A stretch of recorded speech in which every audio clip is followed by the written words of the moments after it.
Fasal menerangkan tentang sikap wara dalam menuntut ilmu.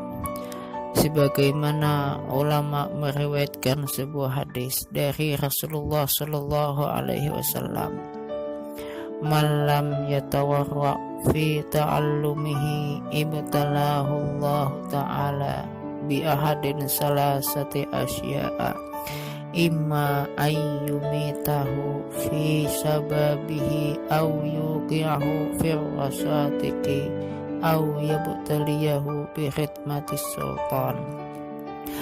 Barang siapa tidak berlaku wara di dalam menuntut ilmu, maka dia akan diuji oleh Allah Subhanahu wa Ta'ala dengan salah satu dari 3 macam ujian.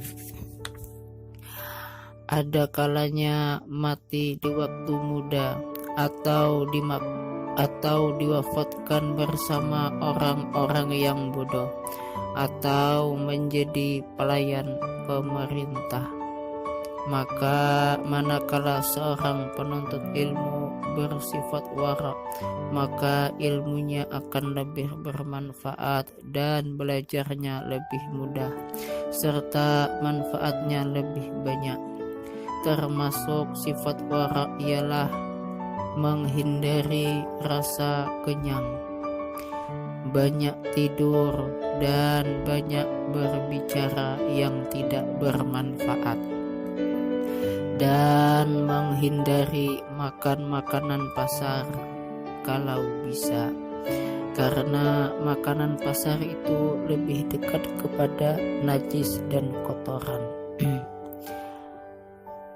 membuatnya jauh dari zikir Allah Subhanahu wa Ta'ala, lebih dekat kepada kelalaian, sebab mata-mata orang fakir itu memperhatikan makanan itu, tetapi mereka tidak memiliki uang dan tidak mampu untuk membelinya.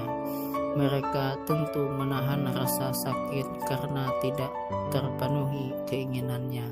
Oleh karena itu, makanan pasar itu hilang berkahnya.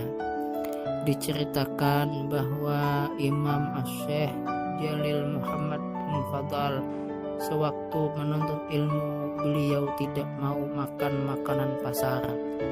Ayahnya yang tinggal di desa pada suatu hari datang ke tempatnya pada hari Jumat. Kemudian beliau menyiapkan makanan untuk ayahnya. Ketika ayahnya masuk ke rumahnya, ayahnya melihat ada sepotong roti pasar. Maka ayahnya tidak mau berbicara dengannya karena marah.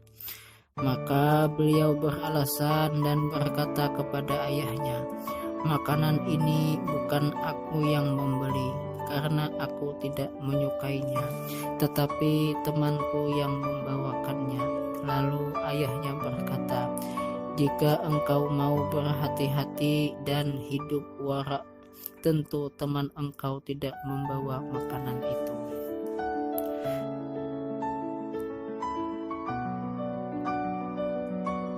Beginilah cara hidup para ulama salaf.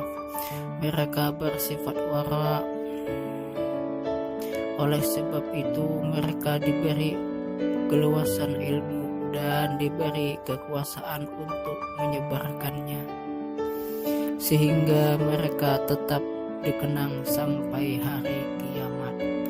Salah seorang ahli fikih yang zuhud berpesan kepada penuntut ilmu, "Jauhkanlah diri engkau dari sifat ghibah atau membicarakan orang lain, dan dari berkumpul-kumpul dengan orang yang banyak bicara." Dan beliau berkata pula, "Sungguh orang yang banyak bicara itu mencuri umur engkau dan membuang-buang waktu engkau." Termasuk sifat wara ialah menyingkir dari orang yang suka berbuat kerusakan dan maksiat, serta senang menganggur, karena bergaul dengan orang yang seperti itu bisa berpengaruh. Seorang penuntut ilmu hendaknya menghadap kiblat ketika belajar untuk mengikuti sunnah Nabi Muhammad SAW, dan hendaknya ia mengambil manfaat dari doa orang yang ahli berbuat baik, dan hendaknya ia menghindari doa orang yang teraniaya.